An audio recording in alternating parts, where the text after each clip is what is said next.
고양이를 기른다는 게 가끔은 좀 신비로운 구석이 있다고 생각해 본 적 있으신가요?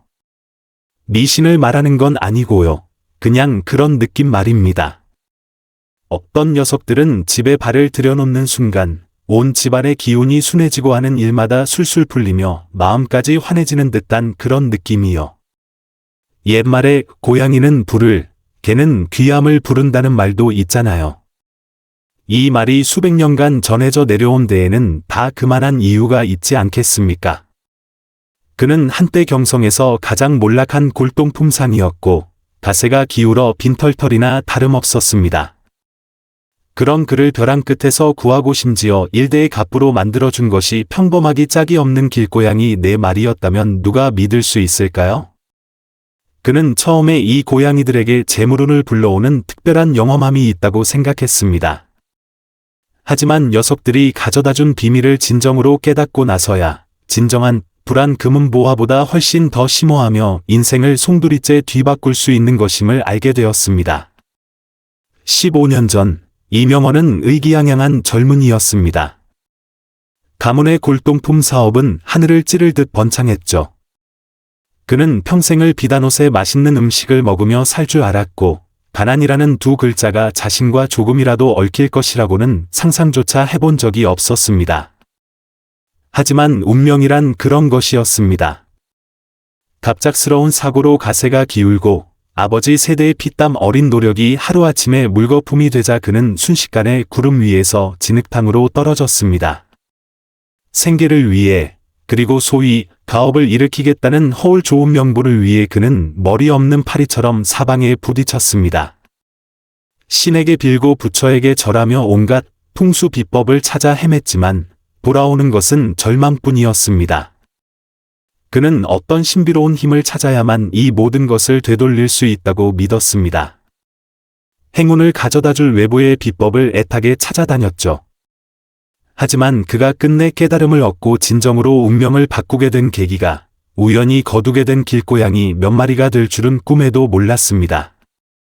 이야기는 눈보라가 휘몰아치던 어느 겨울밤에 시작됩니다. 경성의 낡은 골목 깊숙한 곳, 이명헌은 해진 소못을 단단히 여몄습니다. 칼날 같은 바람이 뺨을 스치자 그는 하얀 입김을 뿜으며 명헌제라는 간판이 걸린 자신의 가게를 바라보았습니다. 한때 문전성시를 이루던 골동품 가게는 이제 먼지만 쌓인 채 설렁하기 그지없었습니다. 그는 한숨을 쉬며 문을 밀고 들어갔습니다. 퀴퀴한 곰팡이 냄새가 코를 찔렀습니다. 이놈의 인생은 언제쯤 끝이 나려나. 그는 손을 비비며 등잔에 불을 붙였습니다. 희미한 등불 아래 그는 구석에 웅크리고 있는 작은 그림자를 발견했습니다. 온몸이 새까만 고양이 한 마리가 뼈만 앙상하게 남은 채 오들오들 떨고 있었습니다. 웬 길고양이야. 이명헌은 짜증이 났습니다. 당장 제 한 몸 건사하기도 힘든데 길고양이를 신경 쓸 겨를이 어디 있겠습니까? 하지만 고양이가 고개를 들자 비취색 눈동자가 아무런 공격성 없이 그저 고요하게 그를 바라보았습니다. 그 눈빛에는 말로 표현할 수 없는 평온함이 깃들어 있었습니다. 이명헌의 마음 한구석이 누그러졌습니다. 그는 품에서 차갑게 식은 찐빵 반 개를 꺼내 잘게 부숴 고양이 앞에 놓아주었습니다. 고양이는 조심스럽게 다가와 한 입 한 입 핥아 먹기 시작했습니다. 아주 천천히 작은 소리 하나 내지 않으려는 듯 부드러운 몸짓으로요. 이명헌은 그 모습을 보며 들끓던 마음이 신기하게도 차츰 가라앉는 것을 느꼈습니다. 너는 참 침착하구나. 그가 나지막이 말했습니다. 그 고양이는 마치 검은 돌멩이처럼 그곳에 조용히 앉아 시끄럽게 울지도 않고 소란을 피우지도 않았습니다. 찐빵을 다 먹고 나서는 버려진 기다란 탁자 위로 뛰어올라 몸을 웅크리고 눈을 감았습니다. 마치 깊은 선정에 든 모습이었습니다. 그날부터 그 검은 고양이는 명헌제에 머물게 되었습니다. 이명헌은 녀석에게 머곡이라는 이름을 지어주었습니다. 머곡은 소란 피우는 것을 좋아하지 않았고 하루 대부분의 시간을 그저 조용히 엎드려 햇볕을 쬐거나 창밖을 응시하며 보냈습니다. 이명헌은 자신이 부서진 골동품 더미 앞에서 속을 끓이며 안절부절 못할 때마다 머국의 그 고요한 자태를 보면 마음의 파도가 서서히 잦아드는 것을 발견했습니다. 명헌아, 자네 마음이 꼭 저 호수 같아. 바람만 불면 잔물결이 일지. 옆 찻집의 왕 사장은 인정 많은 노인이자 국학을 좋아하는 학자였습니다. 그는 자주 이명헌을 찾아왔는데 수심 가득한 그의 얼굴을 보고는 고개를 저으며 말했습니다. 마음이 안정되지 않았는데 어찌 사물의 본질을 꿰뚫어 보겠나. 자네 저 고양이를 보게. 마음이 물처럼 고요하니 저리 편안하고 자유롭지 않은가. 저것이 바로 선정일세. 이명헌은 이해할 수 없었습니다. 고양이도 선정을 할 수 있습니까? 왕 사장은 차를 한 모금 마시고는 느긋하게 말했습니다. 만물에 영이 깃들어 있고 만물이 스승이 될 수 있는 법이지. 마음에 잡념이 없는 것이 바로 정이요. 정은 지혜를 낳는다네. 자네 마음이 어지러우니 무엇을 봐도 다 엉킨 실타래처럼 보일 수밖에. 마음이 고요해져야 비로소 경물치질을 하여 사소한 것까지 꿰뚫어 볼 수 있는 게야. 그는 잠시 말을 멈췄다가 다시 이었습니다. 금강경에 이르길 응무소주 이생기심이라 했네. 머무른 바 없이 마음을 내라는 뜻이지. 마음에 집착하지 않고 망령되이 움직이지 않는다는 말이야. 마음이 안정되면 지혜가 생기고 지혜가 생기면 자연히 길을 보게 되는 법일세. 이명헌은 반신반의했지만 머국을 따라 그저 조용히 앉아 멍하니 있기만 해도 머릿속 잡념이 훨씬 줄어드는 것을 실제로 느꼈습니다. 그는 골동품을 감정할 때 먼저 마음을 비우고 모든 잡념을 떨쳐내려 노력하기 시작했습니다. 그러자 기적이 일어났습니다. 한 번은 평범해 보이는 옥패 하나를 손에 넣었는데 평소 같았으면 대충 훑어보고 내려놓았을 물건이었습니다. 하지만 이번에는 머국을 본받아 조용히 마음을 하나로 모아 옥패를 응시했습니다. 그러자 마치 옥패 내부의 무늬가 흐르는 것이 보이고 그것이 거쳐온 세월이 느껴지는 듯했습니다. 그는 마침내 이 옥패가 평범한 물건이 아니라 이미 명맥이 끊긴 어느 장인의 손에서 태어난 명품임을 확신했습니다. 그는 조심스럽게 옥패를 보궐하고 닦아서 물건 볼 줄 아는 전문가에게 가져갔습니다. 전문가는 옥패를 보자마자 깜짝 놀라며 극찬했고 상당한 값을 쳐주었습니다. 이는 이명헌의 가세가 기운 일의 처음으로 거둔 실질적인 큰 수입이었습니다. 그는 기쁨에 겨워 머국을 끌어안고 얼굴을 부볐습니다. 머국아, 머국아, 내가 정말 나의 복덩이구나. 왕 사장은 이 소식을 듣고 수염을 쓰다듬으며 웃었습니다. 어디 고양이가 복덩이겠나? 자네 자신이 복덩이지. 자네가 저 녀석에게서 정을 배운 게야. 마음이 안정되어야 눈이 밝아지고 눈이 밝아져야 손이 정확해지는 법, 이것이 바로 경물의 시작일세. 그는 머국을 가리켰다가 다시 이명헌의 가슴을 가리켰습니다. 대학에서 말하는 경물, 치지, 성의, 정심의 첫걸음이 바로 경물이야. 마음이 고요하지 않은데 어찌 경물을 하며 마음이 정성스럽지 않은데 어찌 암에 이르겠는가. 수행이란 차를 끓이는 것과 같아서 불 조절이 제대로 안 되면 향이 덜한 법이지. 자네 마음의 불길을 머국이가 잘 다스려준 게야. 이명헌은 깊은 생각에 잠겼습니다. 그는 머국이 정말 평범한 고양이 이상이라는 생각이 들기 시작했습니다. 하루하루가 지나며 명헌제의 장사는 조금씩 나아졌습니다. 이명헌은 더 이상 예전처럼 조급해하지 않았고 기다림과 관찰을 배웠습니다. 그의 안목은 점점 더 날카로워졌고 그가 다루는 골동품의 수준도 높아졌습니다. 하지만 좋은 시절은 길지 않았습니다. 경성에 갑자기 수집 열풍이 불면서 가짜가 판을 쳤고 많은 사람이 사기를 당해 골동품 시장은 혼란에 빠졌습니다. 명헌제의 장사도 다시 내리막길을 걷기 시작했습니다. 이명헌은 다시 공경에 처했습니다. 그가 머국을 바라보았지만 머국은 여전히 세상의 모든 소란과 상관없다는 듯 조용히 엎드려 있었습니다. 그는 생각했습니다. 정과 경물만으로는 부족하구나. 이 시장은 너무 복잡해. 바로 그때 두 번째 고양이가 나타났습니다. 어느 저녁, 이명헌이 가게를 정리하고 집으로 돌아가는 길이었습니다. 골목 어귀에서 아이들이 무언가를 둘러싸고 있는 것을 보았습니다. 가까이 가보니 장난기 많은 아이들이 주황색과 흰색 털이 섞인 고양이 한 마리를 끈으로 묶어놓고 있었습니다. 고양이는 겁에 질려 바닥을 뒹굴고 있었습니다. 이명헌은 서둘러 다가가 아이들을 꾸짖고 고양이를 구해주었습니다. 고양이는 놀란 가슴을 진정시키지도 못한 채 도망가지 않고 이명헌의 어깨 위로 뛰어올라 머리로 그의 뺨을 비볐습니다. 이 녀석은 천성이 활발하고 장난기가 많았습니다. 머국처럼 침착하지 않고 오히려 가게 안을 이리저리 뛰어다니고 위아래로 오르내리며 모든 골동품에 호기심을 보였습니다. 이명헌과 노는 것도 좋아해서 그가 일하고 있을 때면 갑자기 책상 위로 뛰어올라 발로 그의 붓을 툭툭 치곤 했습니다. 이명헌은 녀석에게 누취라는 이름을 지어주었습니다. 누취의 등장은 침울했던 명헌제에 많은 생기를 불어넣었습니다.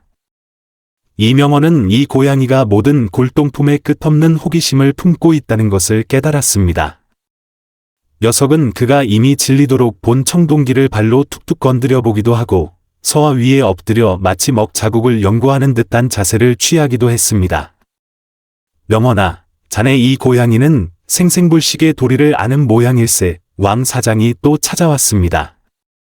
그는 묘취가 가게 안을 누비는 것을 보며 웃으며 말했습니다.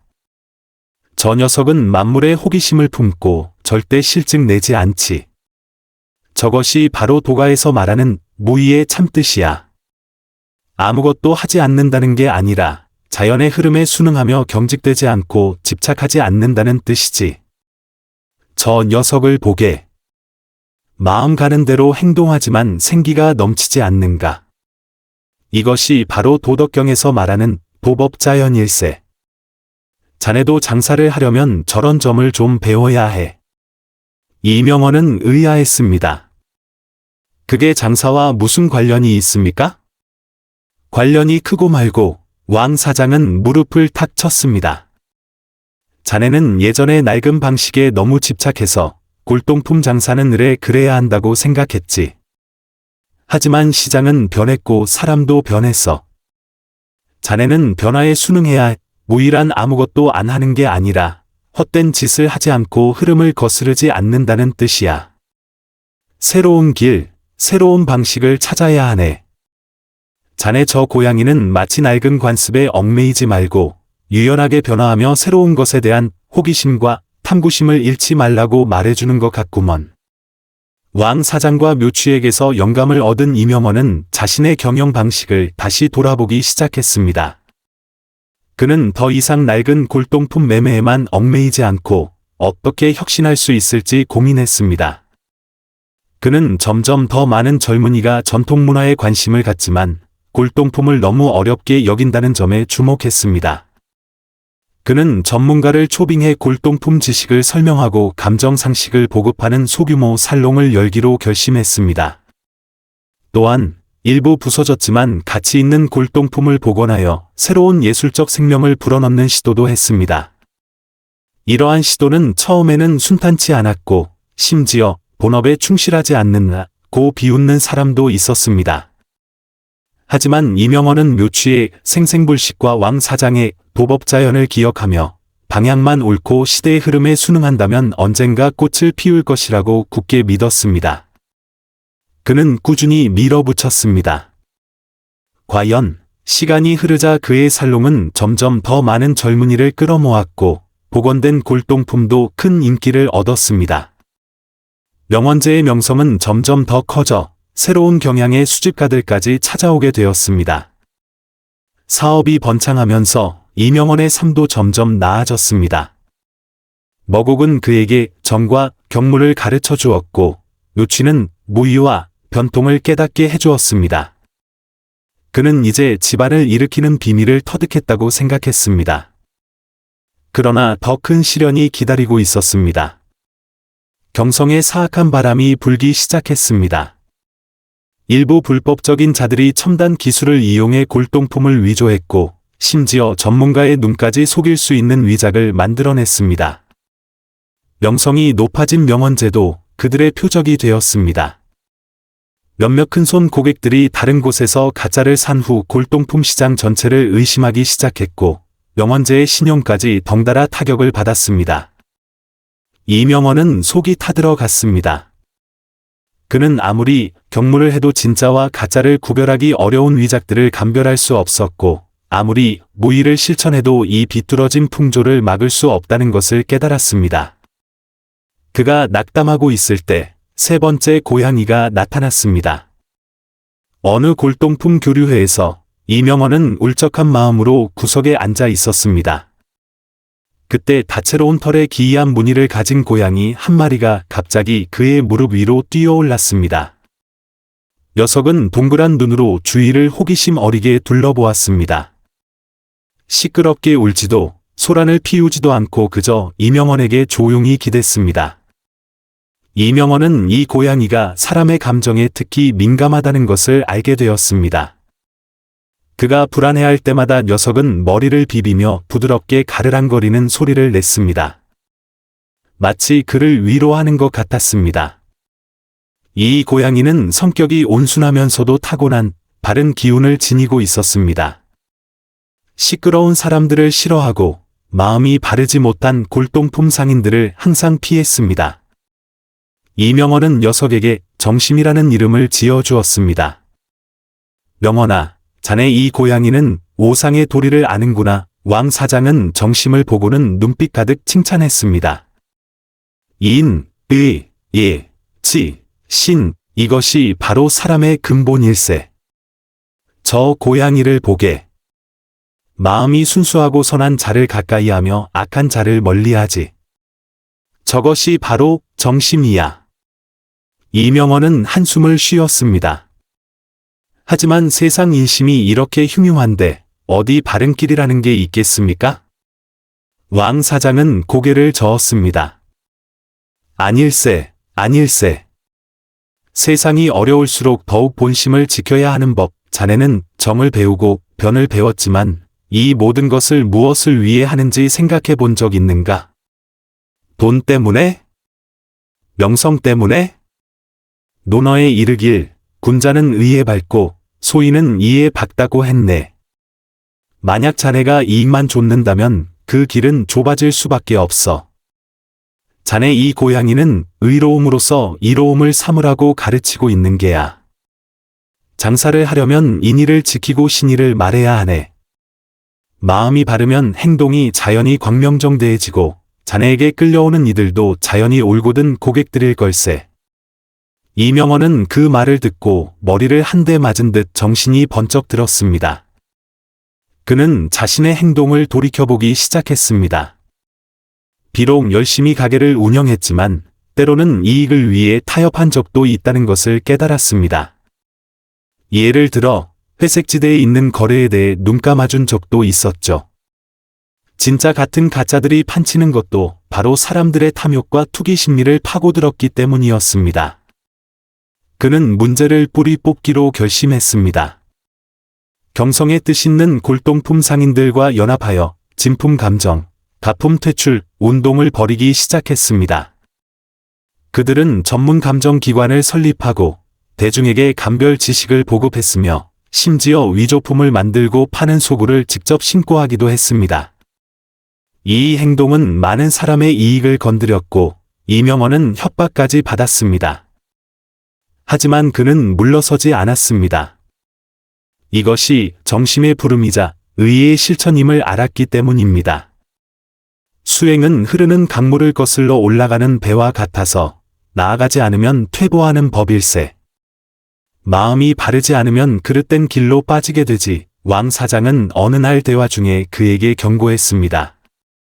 경무는 기초요, 무의는 지혜이며 정심이야말로 몸을 세우는 근본일세. 자네가 인의를 품고 약속을 지켜야만 이 험난한 세상에서 흔들리지 않고 설 수 있는 게야. 이것이 바로 오상의 힘이자 자네의 진정한 집안을 일으키는 길일세. 이명원과 뜻을 함께하는 동료들의 노력 덕분에 경성의 골동품 시장은 점차 정화되었고 위조품을 만들고 파는 자들은 설 자리를 잃었습니다. 명원제의 명성은 전례 없는 수준으로 높아졌습니다. 점점 더 많은 사람이 명성을 듣고 찾아왔고 그들은 더 이상 가격만 보는 것이 아니라 명원제의 신용과 바른 기운을 더 중요하게 여겼습니다. 이명원은 경성 골동품계의 살아있는 간판이 되었습니다. 그의 삶은 풍요롭고 충실해졌지만 그는 부른 겉모습일 뿐 진정으로 집안을 일으키는 길은 마음의 수양에 있음을 깨달았습니다. 머곡, 노취, 정심, 이 세 마리의 고양이는 그에게 선정, 모의, 정심을 가르쳐 주었습니다. 그는 이제 모든 비밀을 통달했다고 생각했습니다. 하지만 인생의 파도는 그치지 않았습니다. 그의 사업이 정점에 달하고 의기양양하던 어느 날 예기치 못한 일이 벌어졌습니다. 그가 가장 신뢰하던 늙은 직원이 뜬 소문을 믿고 명원제의 귀한 소장품들을 챙겨 자취를 감춘 것입니다. 그 소장품들은 값을 매길 수 없을 정도로 귀한 명원제의 상징과도 같은 보물들이었습니다. 이 타격은 가세가 기울었을 때보다 더 그의 마음을 아프게 했습니다. 단순히 재산의 손실이 아니라 그가 지켜온 정심에 대한 거대한 배신이었기 때문입니다. 그는 인간성을 의심하기 시작했고 자신이 지켜온 인의가 과연 의미가 있는지 회의에 빠졌습니다. 그는 전례 없는 혼란과 고통에 휩싸였습니다. 그는 자신의 정력이 흔들리고 변통은 쓸모없어지며 정신마저 희미해지는 것을 느꼈습니다. 세 마리 고양이를 바라보았지만 녀석들도 그의 고통을 느낀 듯 조용히 곁을 맴돌 뿐 답을 주지는 못했습니다. 그는 깊은 심연으로 떨어지는 것 같았습니다. 집안을 일으키는 모든 비밀을 터득했다고 생각했지만 현실은 거대한 망치처럼 그를 다시 한번 나락으로 떨어뜨렸습니다. 한때 수많은 깨달음을 주었던 세 마리의 고양이는 이제 마법을 잃은 듯 보였습니다. 설마 그가 이해한 집안을 일으키는 길은 아직 빙산의 일각에 불과했던 것일까? 진정한 그 근원은 자기 자신에게 있는 것일까? 아니면 보이지 않는 운명의 흐름 속에 있는 것일까? 그는 어렴풋이 자신이 깨달아야 할 더 깊은 차원의 고양이가 기다리고 있으며 그것이야말로 모든 것을 결정하는 열쇠라는 것을 느꼈습니다. 이명원은 넋이 나간 채 왕 사장을 찾아갔습니다. 그는 자신의 모든 의문과 고통을 털어놓았습니다. 왕 사장님, 제가 그토록 고생하며 인의를 지키고 신의를 말했는데 어찌하여 이런 재앙을 만난 것입니까? 설마 정심으로도 사람의 사악한 마음을 막을 수는 없는 것입니까?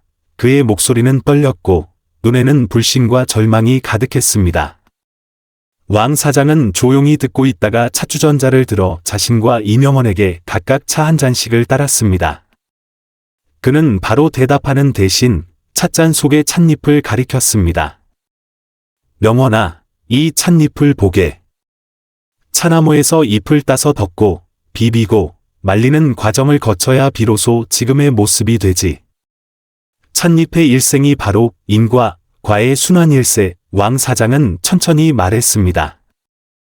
자네는 예전에 정을 배워 마음이 흔들리지 않게 했고 변을 배워 시세에 순응했으며 정을 배워 행동에 도리가 있게 했지.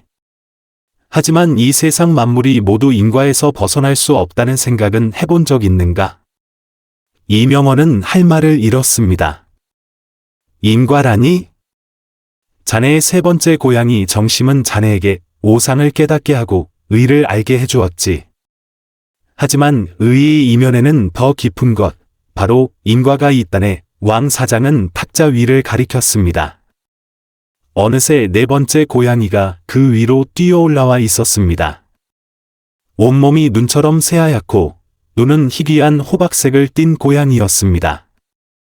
녀석은 탁자 위에 조용히 엎드려 마치 그들의 대화를 듣고 있는 듯 미동도 하지 않았습니다.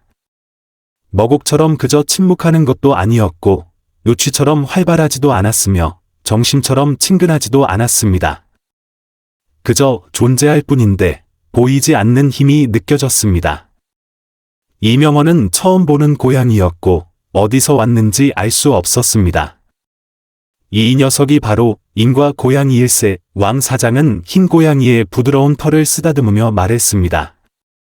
말 한마디 없지만 시시각각 인과는 헛되지 않다는 도리를 보여주고 있지. 선한 원인을 심으면 선한 결과를 얻고 악한 원인을 심으면 악한 결과를 얻는다네. 하지만 세상의 인과는 자네 생각처럼 그리 단순하고 직접적이지 않아. 어떤 원인은 아주 오래전에 심었을 수도 있고 어떤 결과는 아주 오랜 시간이 지나야 나타날 수도 있다네. 이명헌은 장사가 잘 될 때 돈을 빨리 벌기 위해 세세한 부분을 무시하거나 작은 공급업체들을 쥐어짰던 몇 번의 기억을 떠올렸습니다. 그때는 대수롭지 않게 여겼지만 그 작은 원인들이 생각지도 못한 큰 결과로 나타날 수도 있겠다는 생각이 들었습니다. 자네 그 늙은 직원의 배신은 물론 그가 악한 원인을 심은 것이지. 하지만 자네 자신의 마음은 흔들린 적이 없었는가? 성공에 취해 오만해진 적은? 부 때문에 인간성에 대한 통찰을 소홀히 한 적은 없었는가? 왕 사장의 말은 이명헌의 정신을 번쩍 들게 하는 냉수와 같았습니다. 불가에서 육도윤회와 인과응보를 말하는 것은 사람을 겁주려는 게 아니라 우주가 움직이는 법칙을 드러내는 것이라네. 왕 사장이 말을 이었습니다.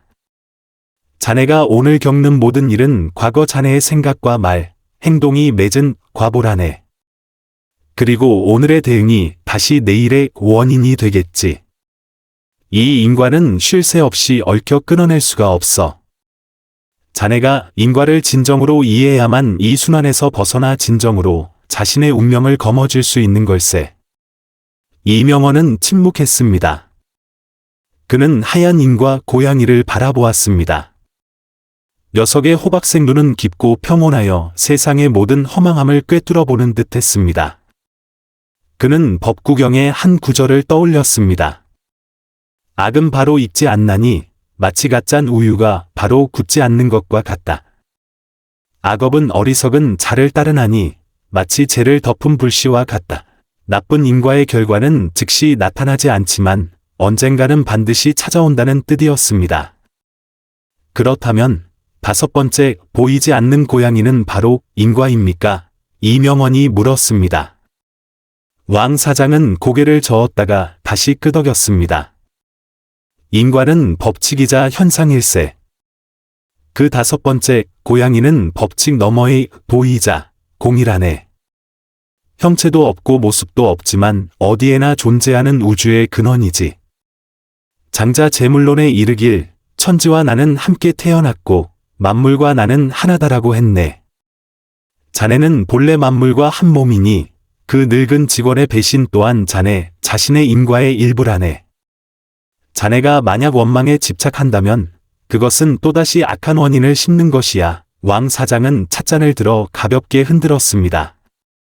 자네가 추구하는 집안을 일으키는 것의 궁극적인 경지는 재산을 얼마나 가졌느냐가 아니라 자네 내면의 풍요와 평온이라네. 자네가 진정으로 공을 이해하고 세상 만물이 모두 인연이 모여 만들어진 헛된 모습임을 깨달을 때 비로소 모든 고통에서 열반에 들 수 있을 걸세. 이명헌의 마음이 크게 울렸습니다.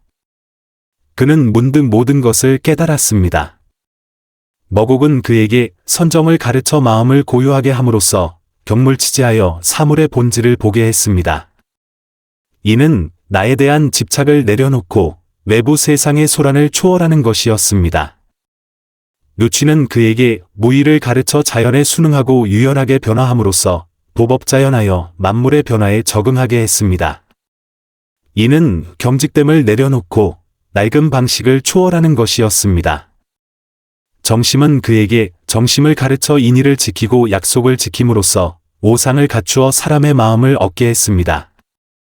이는 사적인 이익을 내려놓고 도덕의 선을 초월하는 것이었습니다. 그리고 이 4번째 인과 고양이와 왕 사장이 말한 5번째 보이지 않는 고양이는 그에게 얻고 이름에 대한 집착을 완전히 내려놓고 인과의 순환을 이해하여 마침내 공의 경지에 이르게 하려는 것이었습니다. 자네가 예전에 추구했던 집안을 일으키는 것은 외부의 재산이었지. 하지만 진정한 의미는 내면의 풍요, 정신의 자유라네. 왕 사장은 진심 어린 목소리로 말했습니다. 자네가 더 이상 얻고 이름에 집착하지 않고 감정에 얽매이지 않을 때 자네 마음은 비로소 완전히 비워지네. 마음이 비워져야 만물을 담을 수 있고 무한한 지혜와 힘이 생겨나는 법이지. 이것이 바로 불가의 열반이요 부가의 수진이며 류가의 천인합일일세. 이명헌은 임과 고양이를 보며 마음이 활짝 열리는 것을 느꼈습니다. 그는 더 이상 늙은 직원에 대한 원망에 빠져 있지 않았습니다. 대신 자신의 과거 행동과 이번 사건의 이면에 있는 깊은 인과를 되돌아보았습니다. 그는 이번 위기가 벌이 아니라 더 깊은 차원의 수행이자 집착을 완전히 내려놓을 기회임을 깨달았습니다. 그는 늙은 직원의 책임을 더 이상 묻지 않기로 결정했습니다. 추궁은 자신을 더 깊은 증오와 고통에 빠뜨릴 뿐이며 자신의 인과와 얽히는 길임을 알았기 때문입니다. 그는 내려놓음과 용서를 선택했습니다. 그는 외부의 이번 일은 사고였으며 직원과 무관하다고 선언하고 그 직원의 가족들이 피해를 보지 않도록 힘써주었습니다. 이 행동은 경성 골동 풍계를 발칵 뒤집어 놓았습니다. 많은 사람이 이명헌이 미쳤다고 생각했습니다. 값을 매길 수 없는 소장품을 쫓지 않고 배신자를 감싸주다니 말입니다.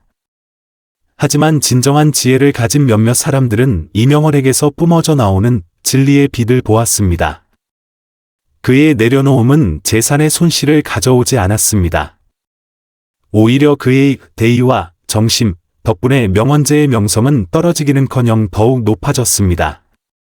원래 관망하던 많은 수집가가 이명헌의 기계와 지혜에 감복하여 앞다투어 협력을 제안해왔습니다.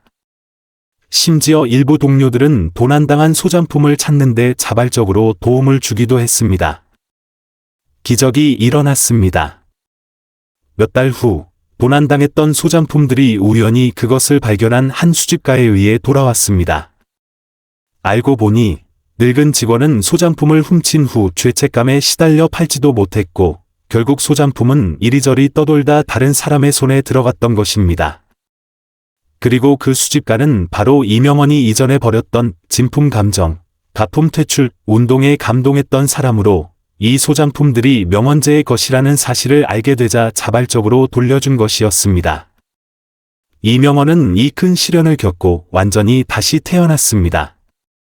그는 더 이상 돈 버는 대만 급급한 골동품 상인이 아니라 진정한 지혜를 갖춘 사람이 되었습니다.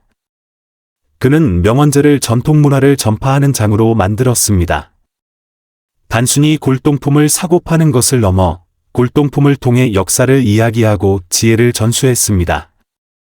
그는 더 이상 재산에 많고 적음에 집착하지 않았습니다. 진정한 부는 내면의 평온과 지혜이며 만물과의 조화로운 공존임을 알았기 때문입니다.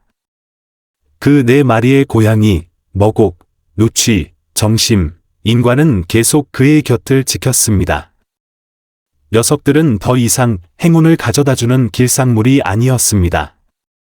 그의 수행길에 오른 현명한 스승들이었고 각 고양이는 하나의 인생 지혜이자 마음을 닦는 법문을 상징했습니다.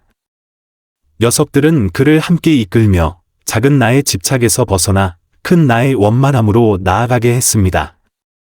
이명헌은 평생 이 네 마리 고양이와 5가지 도의 지혜를 실천하며 살았습니다. 그는 일대의 갑부가 되었지만 마음은 물처럼 고요했고 천하의 명성을 떨쳤지만 겸손하고 자신을 낮추었습니다.